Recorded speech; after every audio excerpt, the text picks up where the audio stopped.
നമസ്കാരം. Raf talk ഫുട്ബോളിലേക്ക് അവർക്കും സ്വാഗതം. ഫിഫ വേൾഡ് കപ്പിൽ ഇന്ന് ബ്രസീൽ ഗ്രൂപ്പ് സ്റ്റേജിൽ അവസാന മത്സരം കളിക്കാനിറങ്ങുകയാണ്. ഇന്നത്തെ മത്സരം എന്ന് പറയുമ്പോൾ ബ്രസീലിന് വളരെ പ്രധാനപ്പെട്ടതാണ്. ഗ്രൂപ്പിൽ 1-ാം സ്ഥാനം പിടിക്കണമെങ്കിൽ നല്ല മാർജിനിൽ ജയിക്കണം. കാരണം ഹെയ്ത്തിക്കെതിരെ അതേ സമയത്ത് തന്നെ മൊറോക്കോ ഗോളുകൾ അടിച്ചു കൂട്ടാൻ സാധ്യതയുണ്ട്. അപ്പോൾ അതിനെ മറികടന്ന് ഗോൾ ഡിഫറൻസ് മെച്ചപ്പെടുത്തി എടുക്കണം. പ്രീ മാച്ച് പ്രസ് കോൺഫറൻസിൽ അല്പം മുമ്പ് കാർലോ അഞ്ചലോട്ടി സംസാരിക്കുകയുണ്ടായി. അപ്പോൾ അതിൽ അദ്ദേഹം പ്രത്യേകിച്ച് വലിയ സൂചനകളൊന്നും നൽകുന്നില്ല.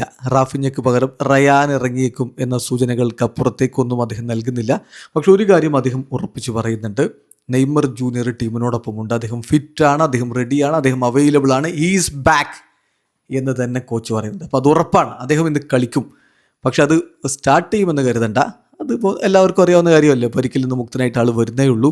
ആ ഗെയിം റിതമൊക്കെ തിരികെ പിടിക്കേണ്ടതുണ്ട്. അതുകൊണ്ട് ഇന്ന് കുറഞ്ഞ സമയം മാത്രം അദ്ദേഹത്തെ കളിപ്പിച്ചേക്കും. അതും കളി ഫേവറബിൾ ആയിട്ടുള്ള രൂപത്തിലാണ് പോകുന്നതെങ്കിൽ. അതല്ലാത്തൊരു ഘട്ടത്തിൽ അദ്ദേഹത്തെ വീണ്ടും ഒരു പ്രഷറിലേക്ക് തള്ളിവിടാൻ എന്തായാലും അഞ്ചലോട്ടി തയ്യാറാവില്ല. എന്തായാലും ഇന്ന് സ്ക്വാഡിൽ നെയ്മർ ഉണ്ടാകും, 100% കൺഫേംഡ് ആണ്. പിന്നെ പ്ലേയിങ് ലെവലിൽ ആരൊക്കെ എന്നുള്ള ചോദ്യമാണ്. ഒരേ ഒരു മാറ്റമാണ് ഇപ്പോൾ ബ്രസീലിയൻ മാധ്യമം ഗ്ലോബോ റിപ്പോർട്ട് ചെയ്യുന്ന കാര്യം. അതായത് റാഫിഞ്ഞയുടെ സ്ഥാനത്ത് റയാൻ കളിക്കും.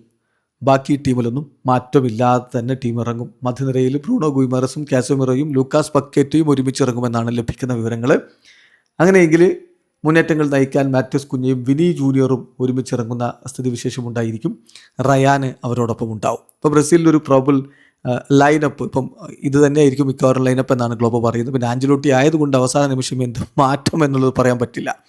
ഗോൾ കീപ്പറായിട്ട് അലീസൺ ബെക്കർ, ഡിഫൻസിൽ ഡഗ്ലസ് സാന്റോസും മാർക്കിഞ്ഞോസും ഗബ്രിയൽ മെഗല്ലസും ഡാനിലോയും, മധ്യനിരയിൽ Bruno Guimaraes, Casemiro, Lucas Paqueta, മുന്നേറ്റത്തിൽ വിനി ജൂനിയർ, മാത്യൂസ് കുഞ്ഞ, റയാൻ. ചുരുക്കത്തിൽ പരിക്കിൻ്റെ പ്രശ്നങ്ങൾ അല്ലെങ്കിൽ യെല്ലോ കാർഡിൻ്റെ ഇഷ്യൂസ് ഇതൊന്നും ഇപ്പം അദ്ദേഹം പരിഗണിക്കുന്നില്ല. അപ്പോൾ പരിക്കുള്ള റാഫിഞ്ഞ ഏതായാലും പുറത്താണ്. പക്ഷേ യെല്ലോ കാർഡ് ഇഷ്യൂസ് ഉണ്ടെങ്കിലും ഇവിടെ കാസമിറോയും ഒക്കെ കളിപ്പിക്കാൻ വേണ്ടി കോച്ച് തീരുമാനിച്ചിരിക്കുകയാണ്. ഇന്നത്തെ മത്സരം വളരെ പ്രധാനപ്പെട്ട ഒന്നായിട്ട് തന്നെ ടീം കാണുന്നു. വീഡിയോ അവസാനിക്കുന്ന ഫുട്ബോൾ ലോകത്തെ കൂടുതൽ വിശേഷങ്ങളുമായി റാഫ് ടോക്സിൽ എത്താം.